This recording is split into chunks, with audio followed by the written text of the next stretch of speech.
Hello everyone. तो हम आज बात करने वाले हैं पवन सिंह जी और अलका झा का एक बहुत ही बेहतरीन सॉन्ग के बारे में, जिसका पोस्टर आ चुका है और फुल वीडियो सॉन्ग का रिलीज डेट भी आ चुका है।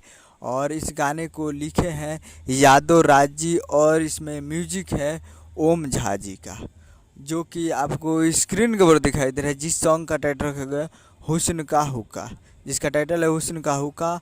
और वीडियो में आपको दिखेंगे फिट में है पावर स्टार पवन सिंह जी। तो ये फुल वीडियो सॉन्ग रिलीज इन 25 सितंबर को सुबह 7 बजे फुल वीडियो सॉन्ग को रिलीज किया जाएगा। यानी 25 सितंबर को सुबह 7 बजे तैयार रहिएगा फुल वीडियो सॉन्ग को देखने के लिए।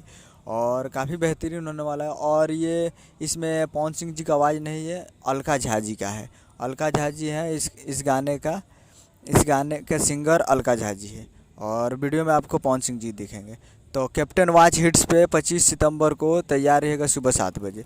उम्मीद करूँ कि वीडियो अच्छा लगा तो चैनल को सब्सक्राइब लाइक खेसारी लाल यादव जी और पवन सिंह जी का लेटेस्ट न्यूज लाते रहे। वीडियो अच्छा लगा तो वीडियो को लाइक कीजिए। मिलते हैं अगले वीडियो में, तब तक के लिए जय हिंद जय भोजपुरी।